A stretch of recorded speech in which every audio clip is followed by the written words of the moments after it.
ஒரு new ball எடுத்துட்டு ஒரு பேஸ் பவுலராக ஒரு பேசிக் கிரிப்பிங்கோட வந்து நீங்கள் வந்து பாலை டெலிவர் பண்ணும்போது நேச்சுரலாகவே வந்து ஸ்விங் இருக்கும். நீங்கள் நேராக தான் போடணும்னு ட்ரை பண்ணுவீங்க.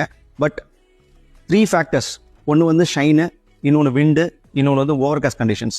இது 3 ஃபேக்டர்ஸ்னால நீங்கள் ஸ்ட்ரைட்டாக போடணும்னு நினச்சா கூட பால் வந்து எய்தர் இன் ஸ்விங் ஆகலாம் அல்லது அவுட் ஸ்விங் ஆகலாம்.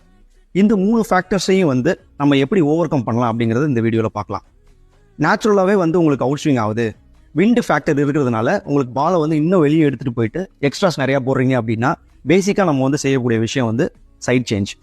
ஃபர்ஸ்ட் வந்து நீங்கள் சைட் சேஞ்ச் பண்ணி ட்ரை பண்ணலாம். ரெண்டாவது விஷயம் வந்து சீமில் பிடிச்சி போடாமல் கிராஸில் பிடிச்சி ஒரு 2 பால் பிடிச்சி லைன் அண்ட் லென்த்தில் அடிச்சுட்டு அதுக்கப்புறம் வந்து you can try bowling with the seam, use of the grease.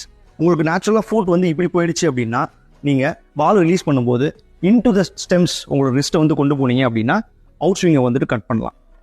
அதே இது இப்படி டுவர்ட்ஸ் ஃபைன் லெக் உங்களோட ஃபுட் பிளேஸ் ஆகிருக்கு அப்படின்னா பாலை வந்து கொஞ்சம் ஸ்லிப்ஸுக்கு வந்துட்டு ரிஸ்ட்டை வந்துட்டு ரிஸ்ட் பொசிஷனை வச்சு ரிலீஸ் பண்ணீங்க அப்படின்னா அங்கே கொஞ்சம் வந்து ஸ்விங் அவாய்ட் பண்ணலாம். ஸோ இந்த 2 ஃபேக்டரையும் வந்து நீங்கள் வந்து பார்த்து கரெக்ட் பண்ணி லேண்டிங் ஃபுட்டை வந்துட்டு கொஞ்சமாக வந்துட்டு உங்களோட ப்ராக்டிஸ் செஷனில் நெட் செஷனில் கரெக்ட் பண்ணீங்க அப்படின்னா உங்களால் நியூ பாலில் இருக்கக்கூடிய எக்ஸ்ட்ரா ஸ்விங்கை வந்து கண்ட்ரோல் பண்ண முடியும்.